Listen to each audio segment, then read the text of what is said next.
All right, we're live.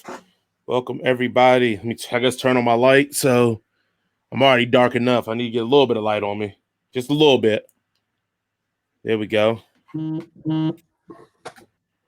Welcome everybody. Everybody start piling in here. Hey guys. Let's see. I didn't got my comments on you. Are you seeing anybody come in yet, Travis? Not yet. Okay, man. We got a crazy show. Woo! We got the Niners and Mac Jones conference. I ain't gonna say controversy. I don't know if it's controversial. We just, they like who they like, and everybody else in the world feels like they're idiots for it. We got rumors about Julio Jones or Julio Jones, because it can't be both. Thank you. Gonna get traded. Thank you.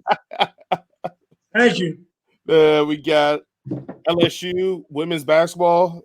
They got a new hire in, which may change their whole program. She's off the chain. And bam, and Irv, here you go.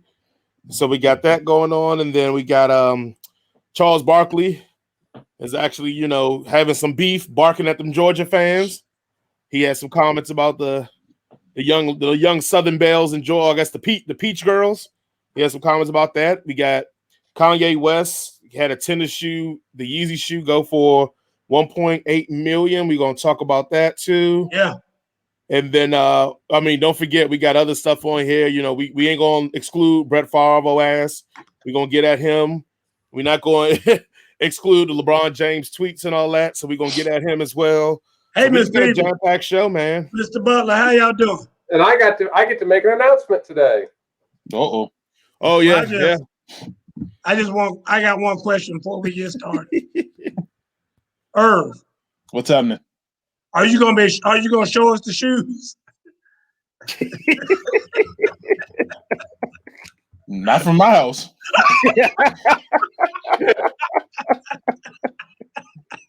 No, indeed. I mean, Irv, you ain't got to fake. We know you got it like that. Irv got the Yeezys. Irv got the Yeezys, baby. He said 1.8 light work. 1.8, yeah. Yeah, that's light work for something that's going to be gone. I know you had to dig in both pockets, but I know you got it. Both. Then I got a knife, I need to cut my arm off for that. Yeah, he had to dig in both pockets, my pockets, Travis' pockets, Travis' parents' pockets, my uncle's pockets. Miss Peavy's pocket, Mr. Butler's pocket. Yeah, man. Oh. I only like paying $200 for shoes. 1 point. Hey, I ain't mad at you. All right, well, I'm going to drop off. We'll get this theme music and get this party started. All right, man. All right. Yeah, that was ridiculous when I saw that. Then we're gonna talk about it. That's insane. I agree with you.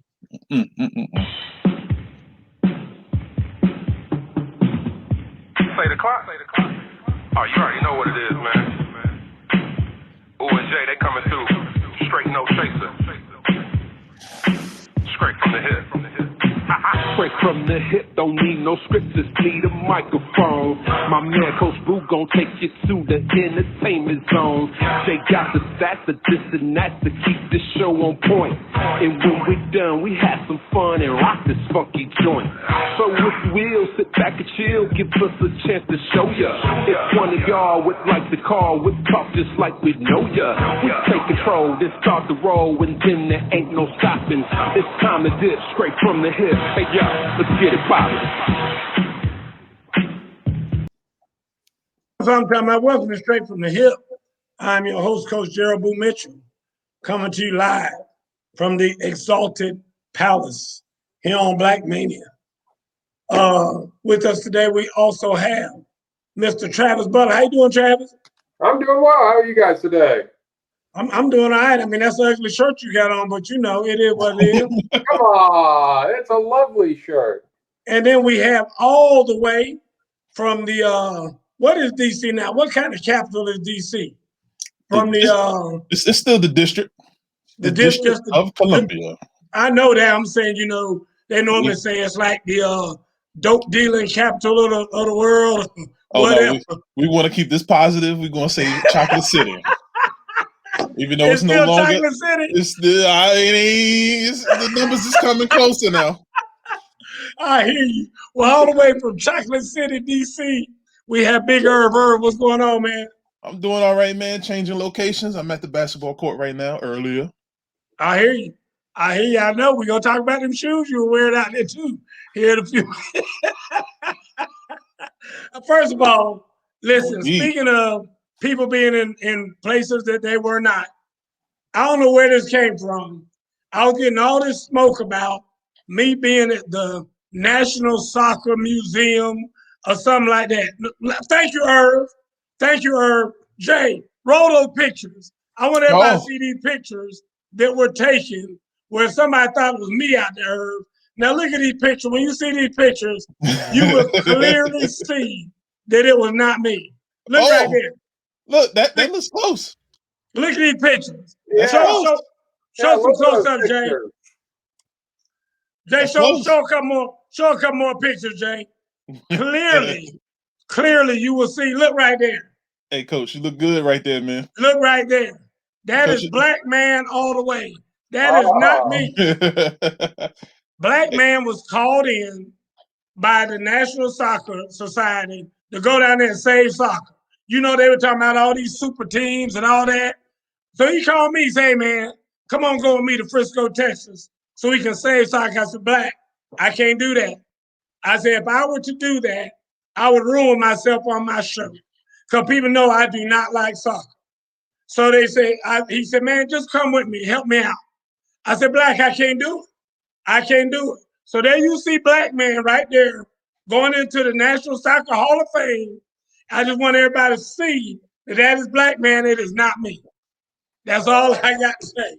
Clearly, you can see that black, he don't even look as good as I look. Look right there. I mean, get a close up, Jay. Look at that. He ain't even close to looking as good as I am. So that's clearly black man, Travis. I don't know why you thought that was me. I know he might have used my phone to say that we were there, whatever. That's black all the way. Oh, okay. That's black all the way. Gotcha. Well, did Black have a good time there? He said it was all right. You know, he said it was he said it was. It's so funny because you know we always talk about black and white. He said wasn't a bunch of black people. There were a bunch of white people there. You know, a bunch of others there. You know how they had that other box that you check where you can't find who you are on that thing, that census when they send it out. He said a bunch of others there for that thing. I just want to get that clear from the beginning, from the jump on this show. Ms. Peavy, I hope you understand that. Everybody can stop bothering me, calling me, asking me about whether or not I was at the Soccer Hall of Fame. So now, moving right along. As we know, this coming Thursday, finally, the draft is here. After all these iterations of all these mock drafts, Travis wanted to do one last week. We told him, hell no. All this stuff going on.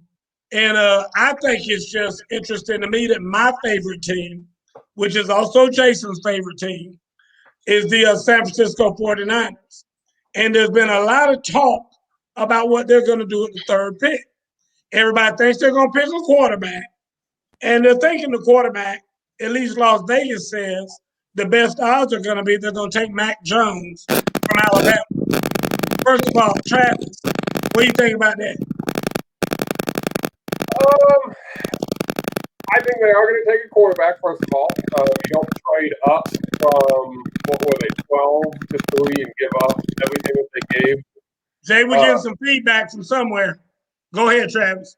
I think that just cut it off, whatever you just did.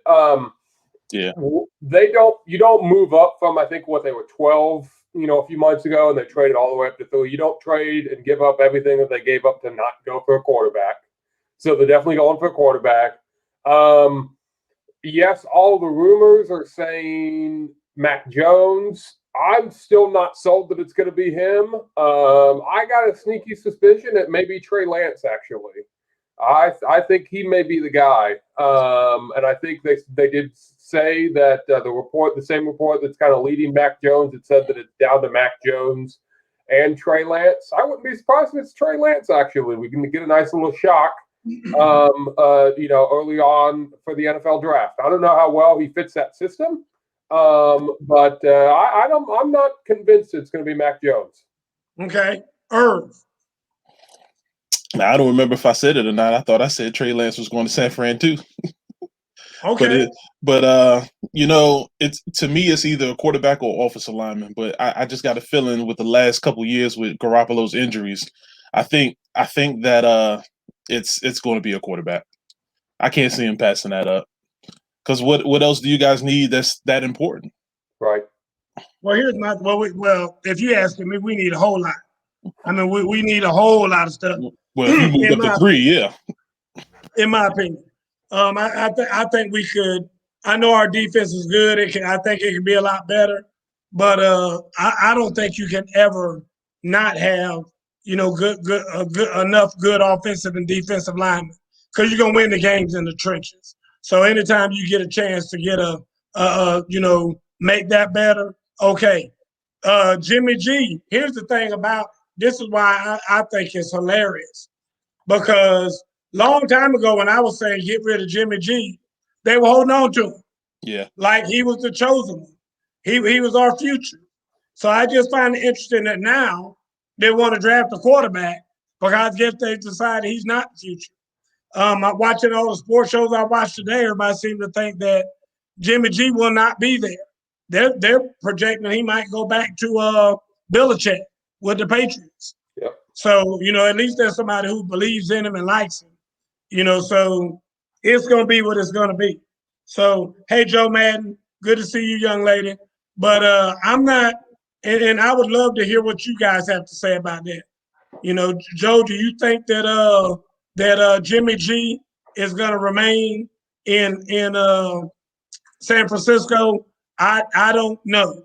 But I hope and pray that we get Trey Lance and not Mac Jones. I'm telling you right now on this show, I've been a 49er fan for probably about 30 years now at least. If we draft Mac Jones, I'm out. I'm done. Like that? Everybody keeps asking me, who's your new team going to be? Hell if I know. But it will not be. It will not be San Francisco. I hadn't decided yet who I'm going to go with, but I promise you, it will not be San Francisco if they draft Mac Jones. I'm done. See, I know y'all, Travis. Travis stick with his team no matter what. Absolutely. Cincinnati Bengals have had some of the worst drafts, some of the worst seasons on record in captivity. But Travis is gonna stay with them because that's just how I'll be damned. And that's why fandom is all jacked up, because you got people like Travis who will let them get away with anything.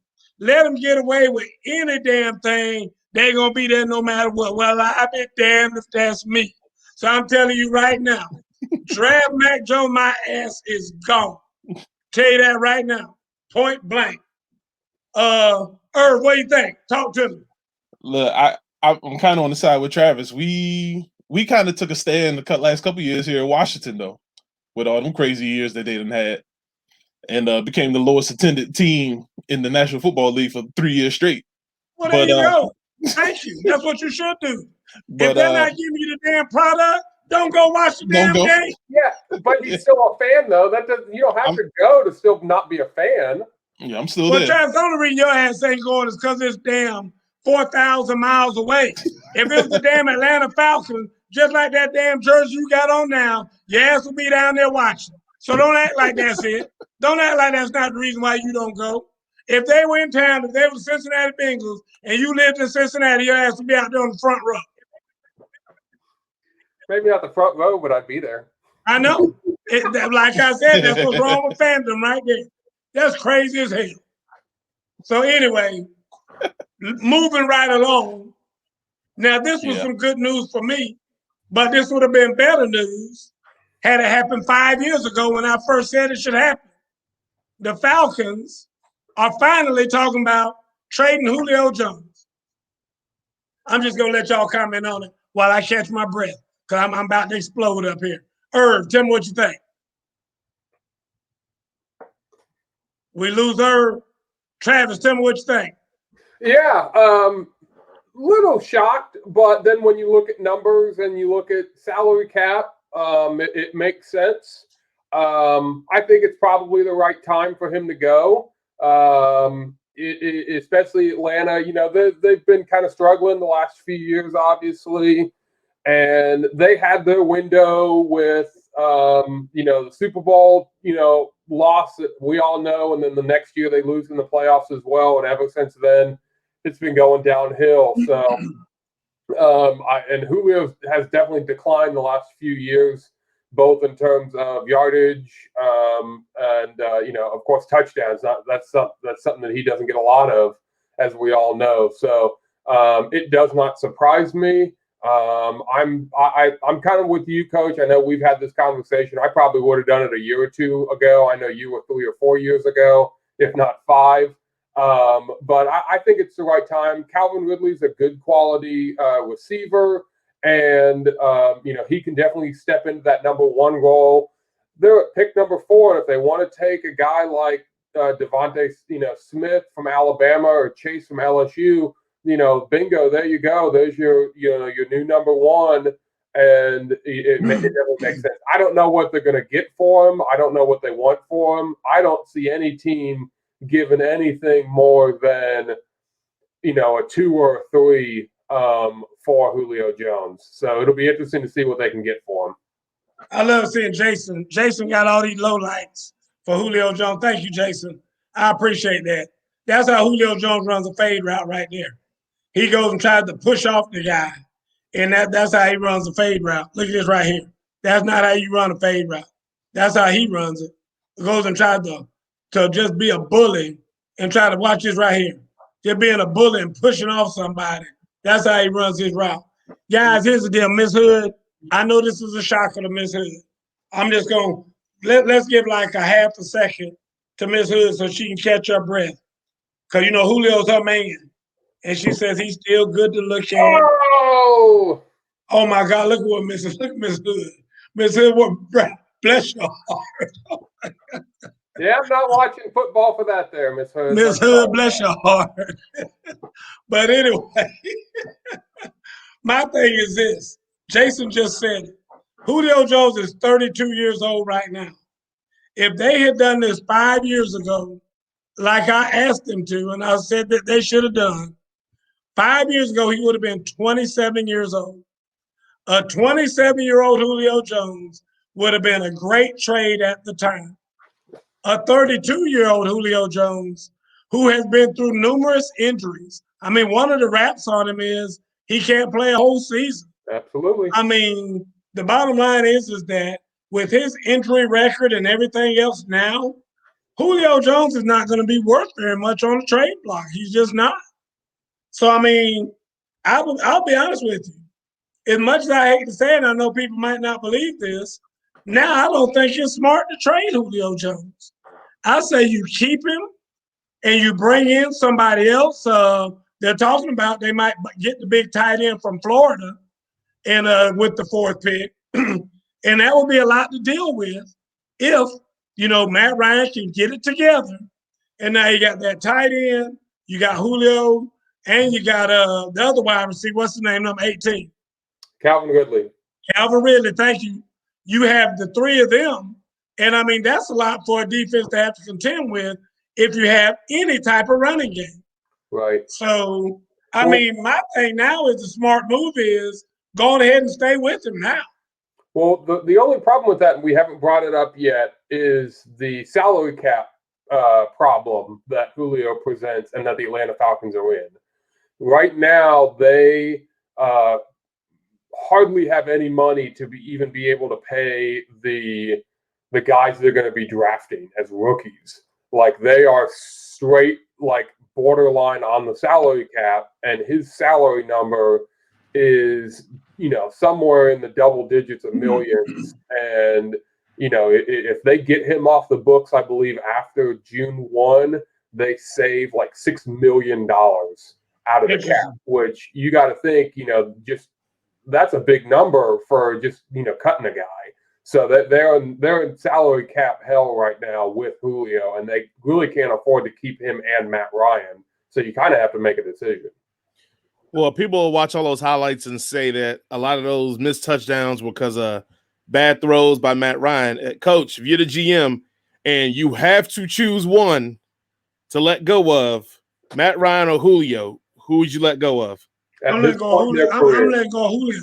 I'm letting go of Julio because at the end of the day, you know, Julio's a receiver. And we all know receivers start to decline with speed and strength and leaping ability and all of those things at that age. Whereas you can still be a reliable quarterback at that age. So just from that standpoint alone, I think it's smarter to keep the quarterback because he's more viable the older that he gets. Julio's been declining for years, and I've been on record as saying that, and everybody knows that.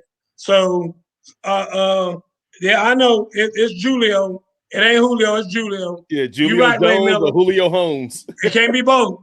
It's got to be Julio Jones or Julio Holmes. It's got to be one or two. But don't tell me it's Julio Jones. I don't know what y'all doing with them J's. You can't just pick it one way or the other. Well, well, let's go, Travis. What compensation do you think the Falcons can get for Julio? I think their bet. I think the max they're going to get is a second-round pick, and I think that's for a team that's desperate to get a wide receiver that thinks that they're one player away, and just needs a wide receiver. But realistically, we've seen other, wide receivers be traded over the years, and they typically don't go for much, especially, he's 32, 33, declining. I realistically think they're probably going to get about a third-round pick for him. All right, Coach, what do you think? I wouldn't give a third-round pick for him. I'm telling you that right now. I might give you 2 7s or 1 5 or something like that. I'm damn if you don't hit a 3 for me. No, sir. Like I said, 2022 and a 7 for 2023, huh? No, I'm gonna give you a 7 for 2025 and 2035.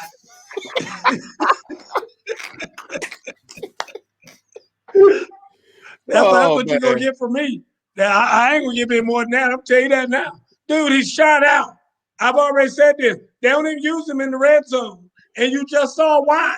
He is so ineffective in the red zone, it's not even funny. I'm telling you. If and when he goes in the Hall of Fame, they're going to say he was the best receiver ever between the 30s. From 30 to 30, he's a bad man. You get inside the 30, take his ass off the field. I mean, his production just goes down so bad in the red zone. I know we say the red zone is inside the 20, but in the NFL, it's really not. It's really like the 25 or the 30. So the bottom line is he is so ineffective in there that for years now, at least the last 3 years, I see them take him out of the game totally when they get down to the red zone. Bless his heart. I love how it says rare up there. Bless his heart. Oh, my goodness. They put the Here you go, Coach. That was last year.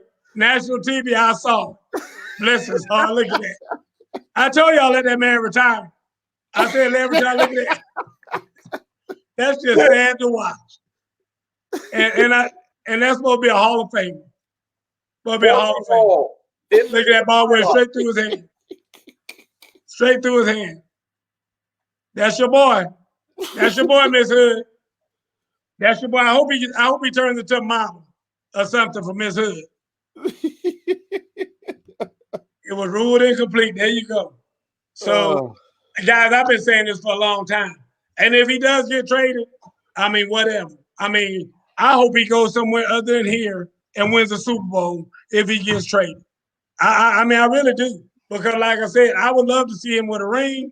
I'd love to see a lot of people with a ring. I just don't want to see him in a Falcon jersey with a ring because this fandom don't deserve it. That's my opinion. Well, Chris Butler asks, Coach, why is he bad between the 30 and goal line? He's good between the 30, Mr. From 30 to 30, he's the guy. He runs the slants. He does this, that, and other. When he gets down closer to the goal line, he's ineffective because he's just not a good route runner down there. He likes to beat people on the crosses across. Julio runs about 4 routes. He runs a go route. He'll run a post. He'll run a slant, and then he runs that crossing route. Those are his primary routes. Very rarely do you see him run a curl. Very rarely do you see him run a comeback, in a post corner. You don't see him run those type of routes. And I mean, those are the basic routes that you see wide receivers run, especially down in the red zone. They're going to run a post corner or a slant go or something like that, a slant corner. And Julio doesn't run those routes well. And that's why they take his ass out when they get down there in the red zone. Irv, you back with us? Uh-oh, can't hear you, Irv. Unmute yourself.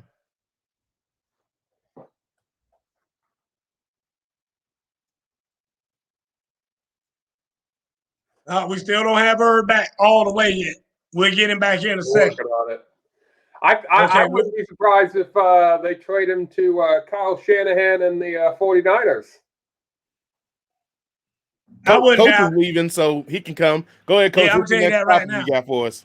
I'm telling you that right now. Then I'm telling you right now, I'm gonna buy a jersey for every team that plays against San Francisco, and my ass gonna come on this show every week and wear it, because then I would despise them if they do that. I would despise the 49ers. Right now, it's just gonna be a mutual let go, a mutual separation. It's gonna be if everything goes like it's supposed to go, I'm just gonna say, it's been nice. I'm going to throw out all my 49ers stuff. I don't give it away. I just take it to the Goodwill, and that's how I always know what's down there for the Atlanta Falcons, because they always have the Falcon stuff when I go down there to the Goodwill and hand my stuff in. So when I do that, that's what I'll do. I don't think that's going to happen. We still got to take our trip to the Big Lots. I know. Ooh. I'm telling you, right down here by me, they got a Big Lots, and they got a whole. It's like one half of the store is dedicated to the Atlanta Falcons. The whole. All right, Coach, what you got next on the tab? It's crazy. All right, next up, we're going to talk about LSU. Guys, I don't know if y'all noticed, LSU was in the news the other day. First of all, tell me about what's going on with this Derrius Guice deal here. I mean, I don't know if you guys read about it or not, but is that Jason? What's that? I thought I heard Jason. I thought I heard Jason coming in. Oh, no. If you guys didn't know, first of all, we're going to talk about what they did firing. They fired their law firm that handles all of their legal cases to deal with like Title IX complaints and all that, because they said they withheld information from them about some sexual misconduct that was going on that the firm apparently knew about, but they didn't alert the athletic department. So they've had like a 30-something year relationship with this law firm, but they let them go because they didn't notify them about some of these sexual misconduct cases. So Travis, I'll let you speak to that first. Yeah, it's just crazy, everything that's going on. This all kind of stemmed from the Derrius Guice situation that's still, of course, going on with everything that happened with him. And I'm sure, Coach, we were going to get into this too with, they're basically scrubbing his name out of the record books. They want nothing to do with him. You're going to look back a year from now and it's just going to say, whatever year he played, I can't remember the exact year, but it's just going to say running back in the number. And it's not going to say anything about Guice or Derrius or DG or anything like that. It's going to be a number. So it's pretty crazy that all this is now coming out, and everything that has happened that kind of got, put under the table, and no one thought that would be a good idea to let it be known. They thought they were just going to get away with it. Irv, talk to me. And the crazy thing is, and Travis hit it to the T, but we did hear about some of that stuff when they drafted him in Washington. Yep. But it wasn't to this extent with Guice. So I think that the law firm basically tried to hush a lot of things that was going on in the LSU program altogether. And he was one of the hugest pieces of that. Yeah. Yes, absolutely. So, I'm not surprised about the Guice situation. But the real situation is in the next couple of years, what else are we going to hear that was hidden from LSU? Amen to that. Now here's my take on this, and I think it's a little almost kind of comical when you say that they're going to scrub him from the record book. Because guess what all the other players are going to do who played there? Mm-hmm. Oh, you ain't really number 6.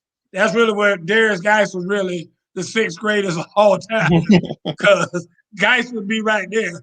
But, they took him out. They took him out of the record book. I mean, some guy named... you know what I'm saying? I mean, it's kind of like right now if you said, we're going to throw out what the Lakers did last year because of the pandemic. Well, when you go down and see in 2020 and see a blank right there, you say, oh, that's where the Lakers won right there. But they decided they were going to scrub it out. So, I mean, you can say it didn't happen, and you can say it's not there, but it's there. So, I mean, I just find that to be a little weird that they're going to take it out of record. But at the end of the day, put an asterisk beside it and put an asshole. I mean, do something like that. But, I mean, to just remove him from the record book, I don't really get how you do that. I mean, at the end of the day, it's not like he wasn't there. He was there. I mean, bad of a person as he may have been, he was there and he did that. And that's just weird to me about quote unquote. I would be really wanting to see if the SEC is going to do the same thing. Mm-hmm. Mm-hmm. Or is he going to be in the SEC record book, but not in the LSU record book? Then that looks even crazier. Yeah. So that's my whole take on that. Now, the other thing I was just wondering real quick is with LSU, I wonder if they're going to take out the, we all saw what happened after they won the national championship with Beckham handing out money to all the players. I don't think anything's come out of that yet. I wonder if they're going to, look into that now too, because kind of everything's getting looked at. I'm not saying it will or won't, but I wonder if they may just say, let's just look into everything all at once so we can just scrub the whole, football program. I'm going to be honest with you. I hope that they don't do that, because at the end of the day, when you're in there having a big celebration like that and the stuff's going on, you can't control every jackass in there. I mean, you just can't. I mean, like I said, there's a lot of bodies rolling around in there that probably shouldn't even be in there. You can't do that. So I would hope that they wouldn't do that. I mean, we'll see if they decide to go that route. Irv, what you think about that? Irv, you there? I don't think Irv can hear us. Irv, can you hear me, Travis? Yeah, I can hear you. Yeah, I think Irv is out again. So we're going to go ahead and move on. All right, next on the list. Oh, I'm sorry, we didn't talk about the hiring, because they did do some good things. They hired Kim Mulkey. Kim Mulkey, in my opinion, is the second best women's basketball coach behind Gino Auriemma, and her numbers say that. She's had more victories. She's had more national championships. She's had more top 10 teams, whatever, than anybody other than Gino Auriemma. So I think she's a great hire at LSU. Irv, you're the basketball guy. Tell me what you think. This is probably the best hire that LSU could have had. She's coveted. She's from Louisiana. She's a straight up winner. So this is the best choice that she could have as a coach. She's home. They're going to win. No complaints. And plus she had the support from Baylor from switching from one school to another. Travis, what you think? Yeah, I think it's a good hire from LSU. I'm actually a little disappointed. Of course, I'm a South Carolina fan, so this is just one more SEC team that South Carolina's got to worry about. And LSU actually has a pretty good, women's team already. They just, without Kim Mulkey, they're, a decent women's basketball team. So for LSU as a whole, I do think it's a very good hire, her coming back. I think it definitely hurts Baylor. We'll see what happens to them. But for LSU and the SEC, very good hire. Let me say this, because a lot of times I think people missed the boat on some things in college athletics. One of the best things that she does, and I'm sure she's a damn good coach and all that, I guarantee you she's even a better recruiter because you can't win championships unless you got the people there that can play the sport. And I guarantee she goes out and does her own recruiting, and she's probably in the homes of many of those parents and talking to them about how, she's going to take care of their daughters and this and that and whatnot. And that's what you got to do, is you got to somehow figure out a way to get those kids to choose you over everybody else, over the Gino Ariamas of the world, and over the what's the girl's name in South Carolina? Y'all's coach track. Dawn Staley. Dawn Staley. She's another very good coach. I mean, there are some very good Muffet McGraws out there. Is another great coach. I think she's at Notre Dame. Yeah. I mean, there are some very good women's coaches out there. And there are some very good women's programs out there. Stanford, I know that's another one. They just won the national championship, I think. Was it this year? Did they win it this year?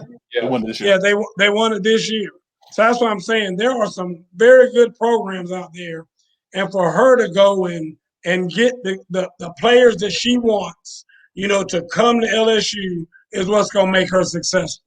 So hey, real quick before I jump in, a lot of the clips and a lot of the photos I put up is actually from Irv's site, Big Irv versus the Sports World.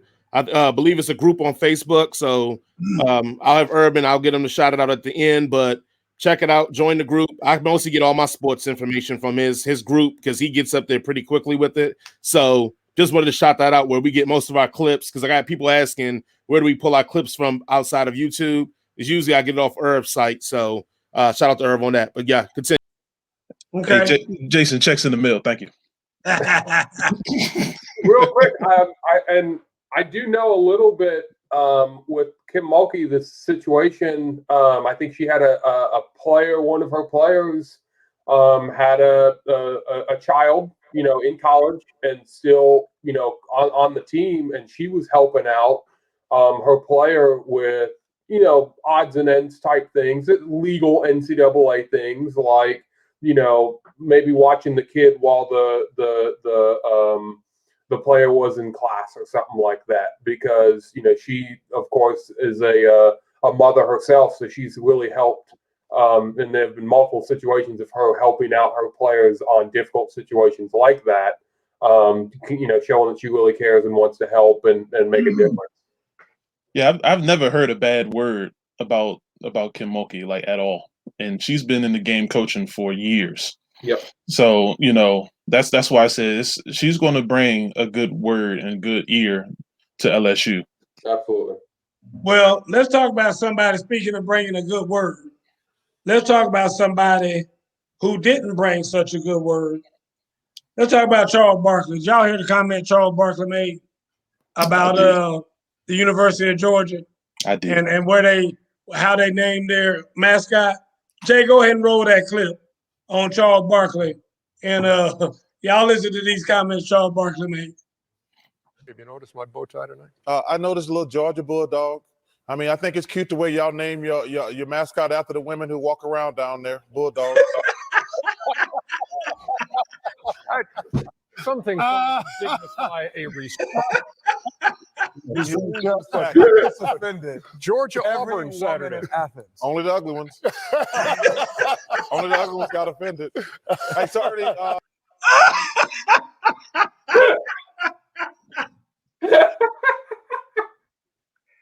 Listen, Irv, you the basketball guy. I'm gonna come to you first. What do you say about Big Charles? Well, first of all, he's not one to hold his tongue when it comes to some women now. Not at all. Because when it comes to San Antonio, they got some big old women down there. Victoria's Secret is not a secret there. He got some comments that, and he's acknowledged it multiple times. He's just having fun. He's not strictly just talking about a specific person. Yeah, eating all them churros. Yeah, that's crazy. But his sense of humor is something that 48 states does not like. So, I mean, I've been watching basketball since he got drafted, which was pretty much my early years, and he hasn't held his tongue for women, role models, and more.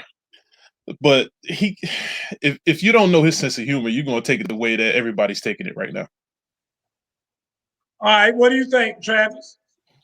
Yeah, I think it's just funny. I'm not sure that's really what he believes, right? I think he plays a little bit of an act on their TNT show to get the likes and the subscribes and the videos, but it sure is funny. And yeah, he always comes up with one or two good stories or one-liners or whatever every year that always gets clipped off, and we or somebody else ends up kind of running with.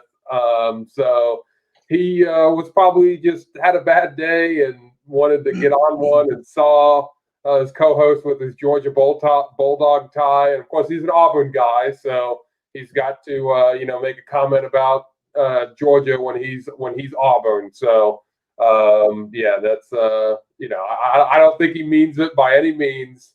I think he's just being a character on their show. Yeah. Yeah, Tony Roberts says he got enough money. He doesn't care if he loses his job. I would certainly hope that Charles Barkley wouldn't lose his job over something like that.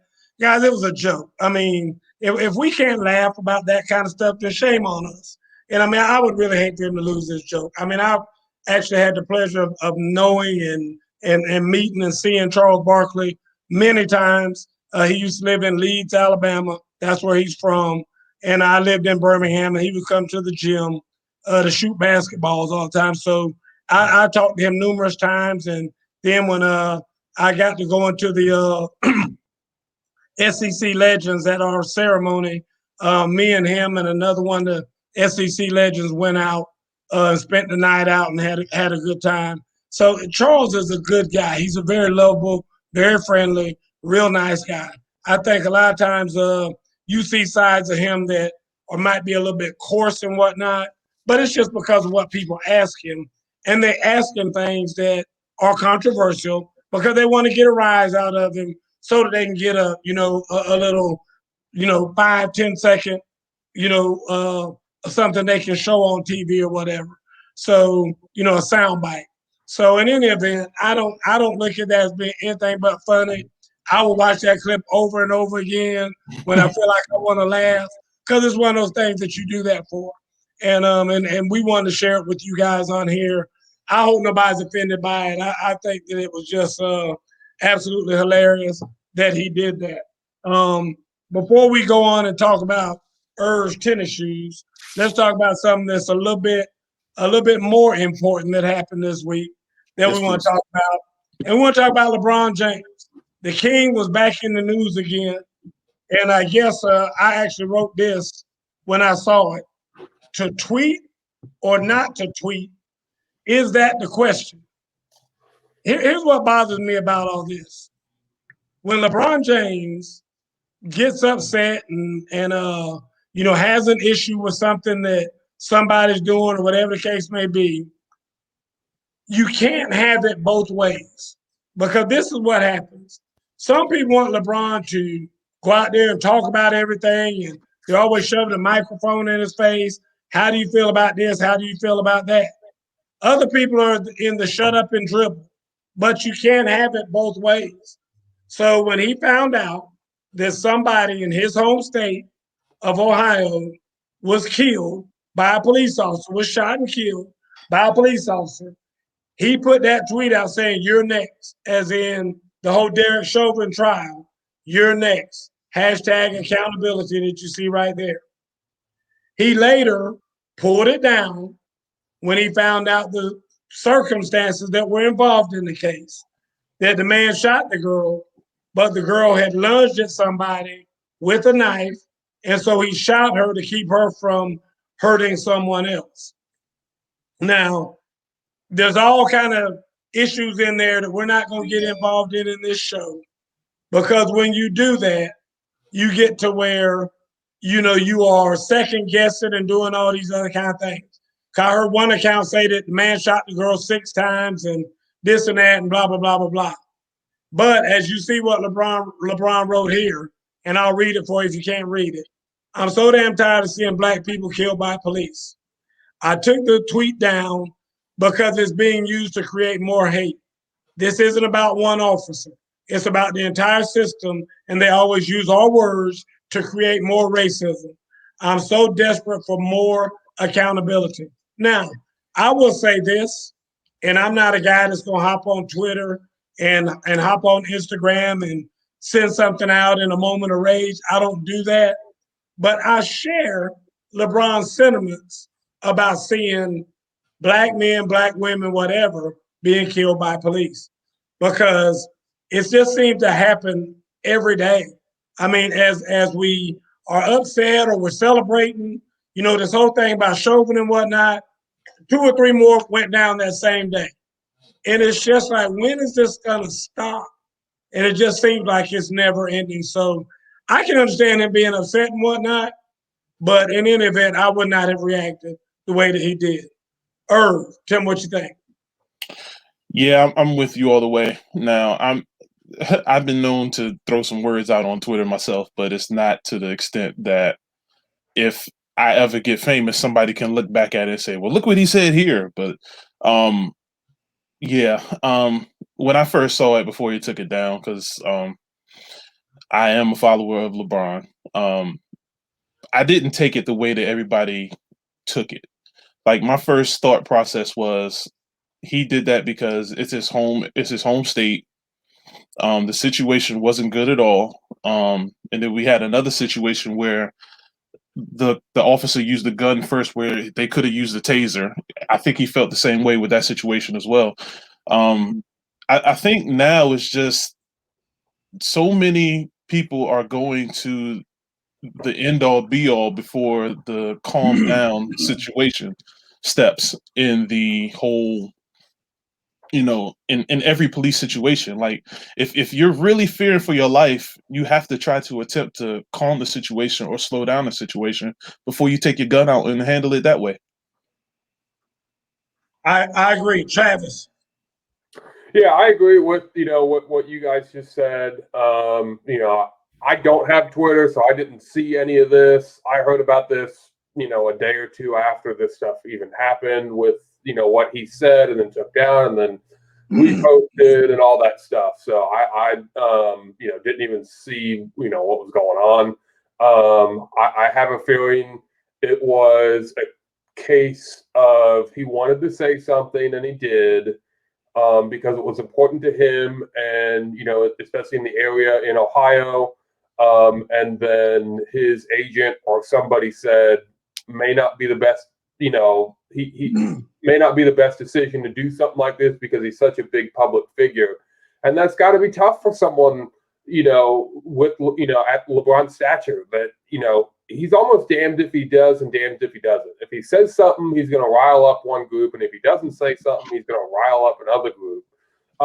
So I think he, probably got a phone call and just said, "Yeah, maybe you want to take that down," and then he did and put this one up to kind of clarify his statement. But he's definitely, he and a lot of other, famous, people. If you're famous, that's part of the luxury and part of the dredge of that happening, because anything you say is going to be scrutinized, and way more than if I said something or somebody else, one of us said something that so you definitely feel bad for something like that. You can only really say and do so much before you're going to get scrutinized one way or the other.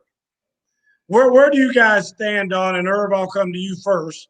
Where do you guys stand on, LeBron is because he is such a public figure and he has all these followers and all that he has some accountability himself for some of the stuff that he says. He could be inciting a riot or, doing things like that. How do you feel about that? Do you feel like LeBron has that, that type of weight on his shoulders when he decides he wants to vent or he wants to go out there and put something on Twitter and whatnot? Why shouldn't he be allowed to vent the way that you're allowed to vent, or I'm allowed to vent, or Travis or whoever? Well, absolutely. He should be able to vent and say what he has to say and say whatever he wants to say. I mean, that's the main thing that everybody says. This is a free country. This is what this is the type of situations that you want to speak out on. But the crazy thing is it's hard for him to speak out on it because of where he is. So you'll have people that love him but don't agree with his stance on a lot of things, and the first thing they say is, well, I can't like him no more because that's how he feels. Gotcha. But it's all entertainment what he does. If you think it about him in a personal light, but you're hating him for his personal takes, Mm-hmm. like you're kind of putting yourself in a situation where you're not going to win yourself.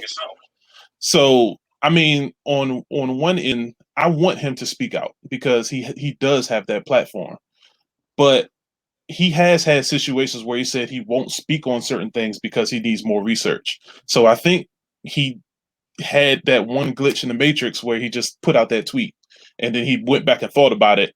And then he put out the next tweet with what you read off. Well, Jay just sent a question and said, should LeBron have the freedom to speak out, right or wrong? Whether it's right or wrong, should he have the freedom to speak out? Isn't that what everybody argues about? I'm with you. I would agree with you there. Travis. Yeah, should he be able to do that? Absolutely. I'm not, I don't think anyone's saying that he should have. I don't know if the question is should he have the right to? Because of course he has the right to do that, as a citizen of this country, right? That's what we all have that right. It's almost more of, is it smart for him to speak out? Is almost, I think, the question, because yes, he has the ability, right? He's a citizen of this country, so yes, he has that. But it's almost he is it in his best interest to do this? Let me do this to all the people, because we're getting a lot of folks saying he should be able to speak out. Rick Rando said that. So did Mr. Butler. Obviously, you guys said it. So let me ask another question. And I want all you guys that answered yes, he can speak out, to answer this for me. If LeBron spoke out and said, I'm tired of black people being shot in this country, so what I want every black person to do right now is to head toward the Capitol, and we're going to raid the Capitol right now. Should he be held accountable for that? Because he's speaking out and they're going and raiding the Capitol? I would say I'll answer that first. I would say no, because every individual has their own mind, their own thought process, has their own decision to do what he does. But just because LeBron says, I want you to go walk Washington, D.C. and raid the Capitol, that doesn't mean you have to do it, right? So every single person is accountable for their actions. Okay, Irv, what do you think? I agree, because last time I checked, it was a situation that happened a little while ago that people actually did it.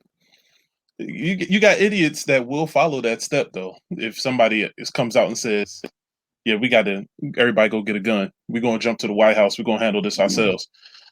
That part. I know, because here's the deal. Here's the question, because there are people in our society like LeBron James, like Muhammad Ali was, like a lot of sports stars are, where, like Michael Jordan is right now. If Michael Jordan, LeBron James, whatever, to get on TV and say, hey, black people, we're tired of the way we're being treated. We're tired of the way things are being done.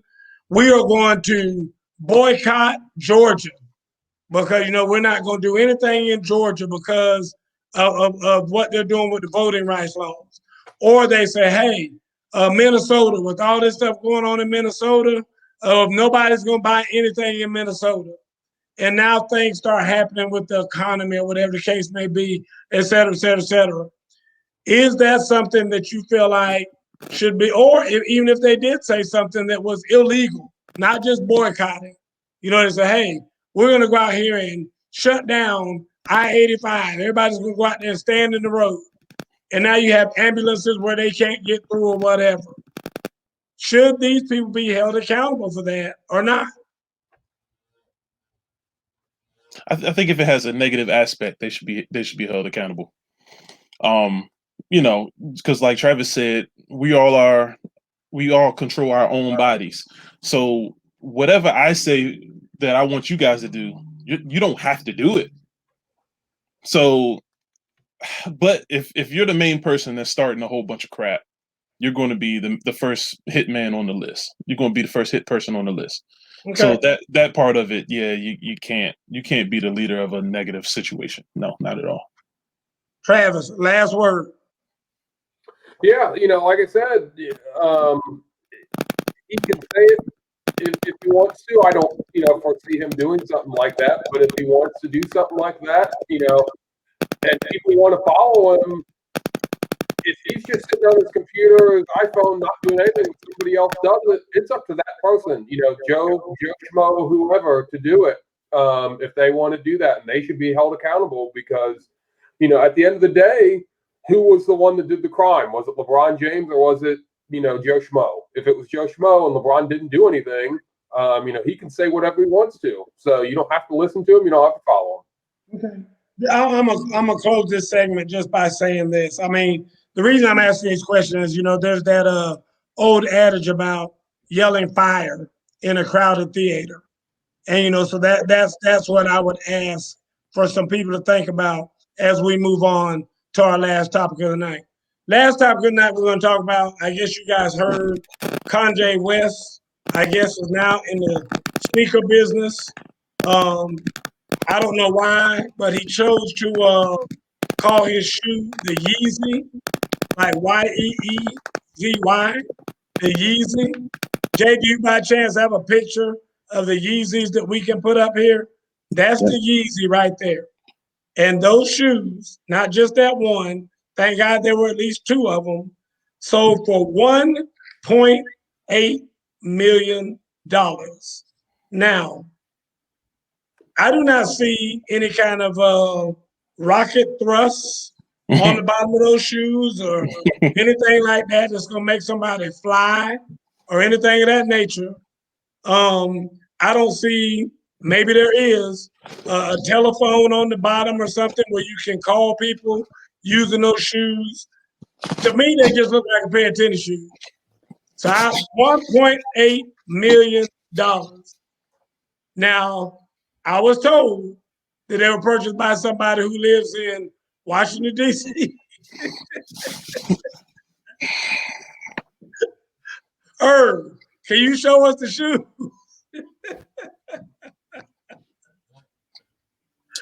Listen. I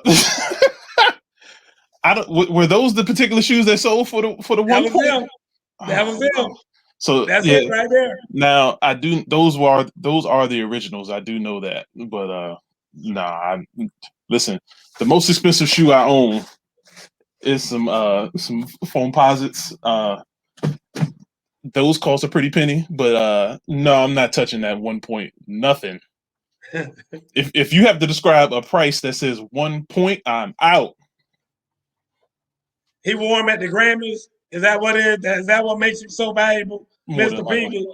He wore them at the Grammys. Okay, well that helps. No, it don't. Maybe that helps. No, it don't. But anyway, Travis, what do you think?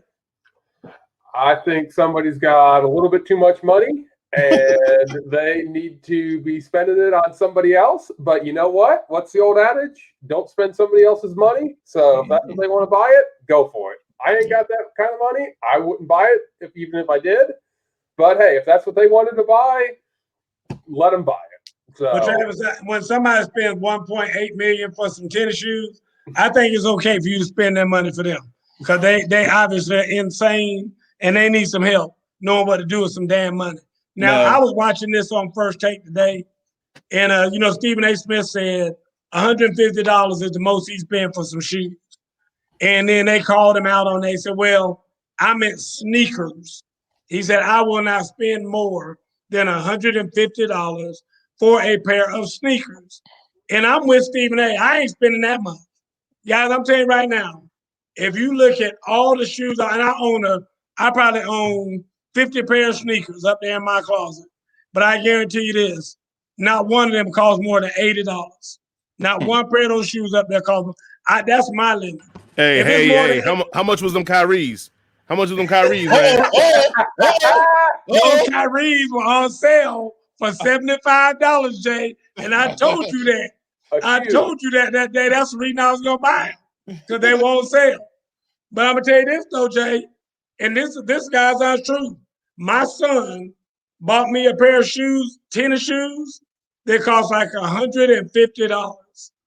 And I just wore those shoes for the first time after a year of just sitting in my room outside the box, just sitting on the floor in my room, because I can't wear these shoes because number one, they're white. They're predominantly white. You know, they got black and red on them. But I was like, I feel like I'm gonna get these shoes dirty if I wear them. And as much as these shoes cost, I just didn't even want to wear them. I'm not even gonna lie to you. I wore them for the first time the other day after having those shoes in my house for over a year. Because, dude, I just think that's too much to spend on shoes. That's just me. Well, Irv, what's your top price for a shoe? Well, I'll tell you this. First of all, before I tell you how much I paid, Jason, you might want to look it up, man. Look at the most recent Yeezys that came out. And you see how ugly these things are. That'll change your mind on how those other ones look. But yeah, I think the max price tag I've paid is $120. And 120? And I bought it just for basketball only. Okay. But all the walk around shoes, like I got a bunch of shoes where I'm looking at right now. I'm looking at $40, $30, $50. Yeah, I think the most expensive shoes I've worn when I played sports. All right, let me ask that. Hold on, I gotta ask you a pre-question first, Travis. Travis, do you own a pair of tennis shoes? Yes, I own one pair of those. There they are, the Yeezy 450s. Travis, what's the most you paid for a pair of tennis shoes? Probably about $100. $100. Yeah, probably $490 with taxes. Jason is showing some of the ugliest shoes I've ever seen for $490. That is the ugliest shit, excuse my language, that I have ever seen in my life. I didn't even know there was such a thing as a Yeezy. Yeah. I mean, y'all are educating me on this show, because I never ever. Look at the comments over here. Hideous. You're getting educated. I don't even know what half these comments mean. I don't know what's an NFT. I don't know what that is. Hey, Nip. I didn't pay $150. I did pay $150 for them. I know they $260, man, but I paid $150. Guys, here's the thing about it. So you'll see shoes in my closet. You'll be like, I know that shoe. That's $100 and some shoe. Not when I bought it. It wasn't. Not when it was on that back wall in the Nike Superstore with no top on it. The box had no tops on it. It wasn't at no damn $200 in. Now I'm gonna tell you this. My son, for years, has been a shoe collector. So he has like every Jordan that ever came out and all this other stuff. And my son, I watched him now. I would give him and my daughter $500 each for Christmas.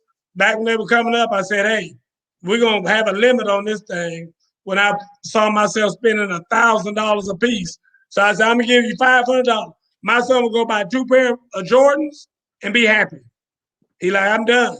My daughter would take all week long shopping, trying to spend her money, all that. My son would be like, 2 pair of Jordans, please. He'd already picked out what he wanted, and he might have $20 left over, and he was happy as he could be. So, again, me personally, I'm not spending money like that. I just think that there is a limit to everything that you purchase. I don't think that, like, I would never buy a watch that costs more than $50, in my opinion. I'm not buying watches that cost more than $50. Because what I use a watch for, I don't use a watch to make me look good or to show my status or whatever. I know this is amazing. I know this, everybody listen to this. I use a watch to tell me what time it is. That's all I use a watch for. I know other people want to find out how many calories they burned and this and that and how many steps they walk. All I need my watch to do is tell me what time it is. That's all I need. So I'm not paying more than $50 for a watch to tell me what time it is. Real quick, we're going to talk about Brett Favre. Jay don't want to let him get off the hook. Go ahead, Dan. Play Brett Favre the little thing I here. find it hard to believe, and I'm not defending Derrick Chauvin in any way. I find it hard to believe, first of all, that he intentionally meant to kill George Floyd. That being said, his actions were uncalled for.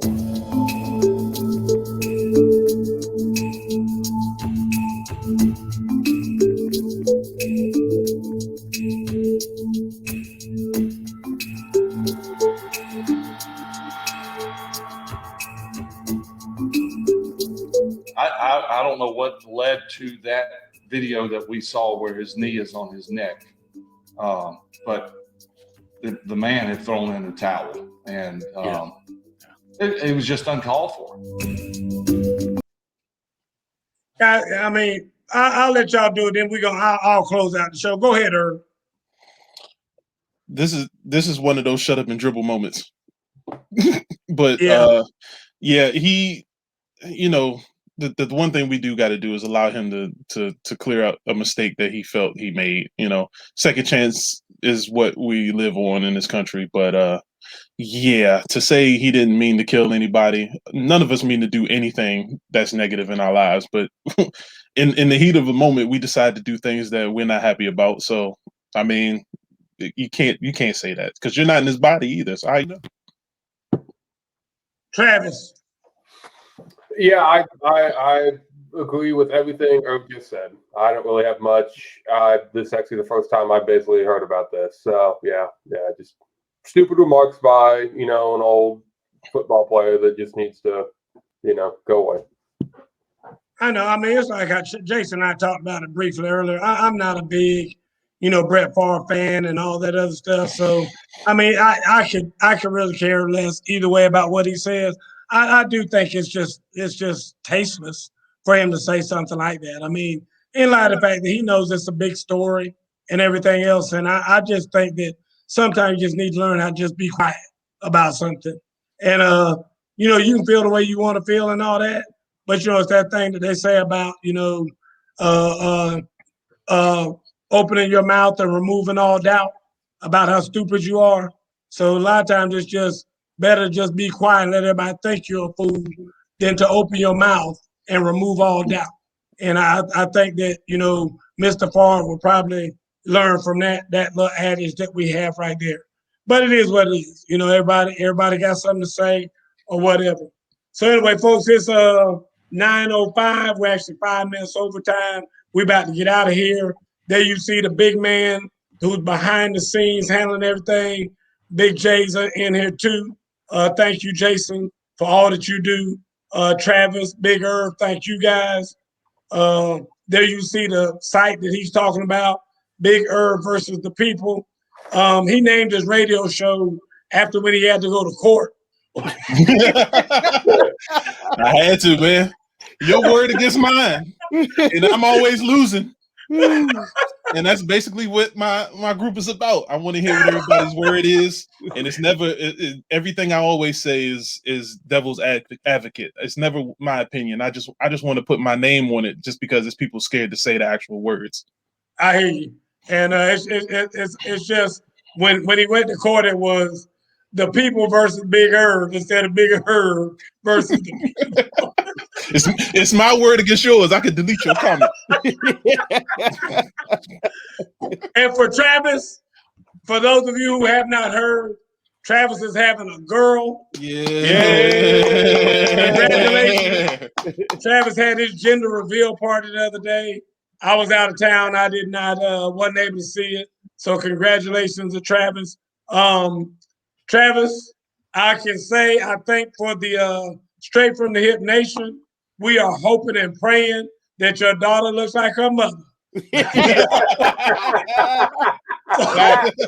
Facts. That's true. So anyway, folks, we got to get out of here. We'll see y'all again next week.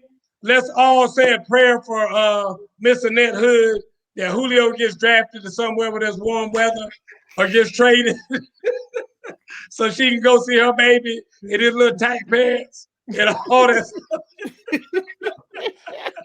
Dropping all the passes. Dropping all the balls. Leave Julio alone, man. Good night, Miss Francis. Oh my word. Thank you guys for joining us. We will see you all next week.